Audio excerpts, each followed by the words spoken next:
काय, कारण आता बराच वेळ झाला, चित्र काही स्पष्ट होतंय का?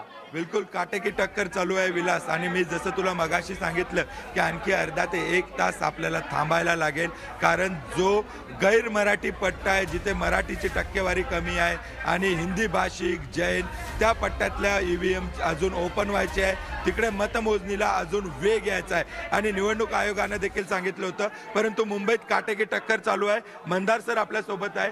आतापर्यंत जे काय महाराष्ट्रभरातल्या महापालिकांच्या निकालाकडे तुम्ही कसं बघताय, कसा दिसतोय हा निकाल तुम्हाला? हे बघ, आम्ही सगळ्यात पहिल्यांदा म्हणजे अनेक प्रस्थापितांना धक्का बसलेला आहे. या निवडणुकामध्ये मतदारांनी दाखवून दिले की प्रस्थापितांनी त्यांना गृहीत धरून चालणार नाहीये. त्यामुळे अनेक प्रस्थापितांना धक्का बसलेला आहे. अनेक ठिकाणी खूप जास्ती वेगळ्या पद्धतीचे रिझल्ट येताना दिसतात. खास करून सोलापूरमध्ये प्रणिती शिंदेना भाजपनं मोठा धक्का हा सोलापूरसारख्या ठिकाणी दिलेला आहे.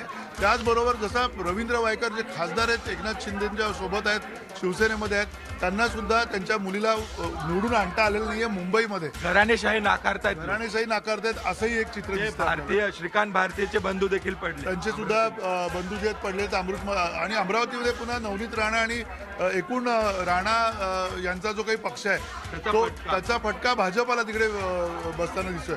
त्यामुळे ही जी एकमेकांमधली जी मारामारी जी होती गेले काही काळामध्ये, काही लोक कोणाबरोबर आहेत कोणाबरोबर नाही आहेत, हे सगळं आता हळूहळू चित्र स्पष्ट होणार आहे. वसई अजूनही उत्कंठावर्धक आहे. माझं असं म्हणणं आहे की आपल्या प्रेक्षकांनी थोडासा अजून पेशन्स ठेवून बघत राहावं, सातत्यानं आपल्यासोबत राहावं आणि विश्वासार्ह निकाल जर का बघायचे असेल तर न्यूज 18 मराठीवरती थांबावं.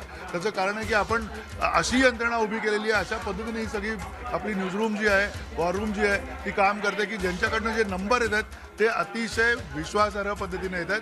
आणि त्यामुळे तुम्ही इथले निकाल बघणं चुकवू नका, असं आपण सातत्यानं अगदी अधिकारानं आपल्या प्रेक्षकांना. पण बहुजन विकास आघाडी ज्या पद्धतीने करते वसईत, थोडक्यात त्याच्याबद्दल काय अपेक्षित होतं? वसईमध्ये बहुजन विकास आघाडीला याच्या अगोदर जो धक्का बसला होता, ज्या पद्धतीनं विधानसभा समाधान सरवणकर पराभूत झालेला आहे. विलास, सर्वात मोठी बातमी आताची, समाधान सरवणकर यांचा पराभव झालेला आहे आणि शिंदे तिथून विजयी झालेला आहे. ही खूप मोठी पुन्हा एकदा घराणेशाहीला अमित, हा ठाकरे ब्रँड आहे, हा ठाकरे मराठी मत ध्रुवीकरण झालं.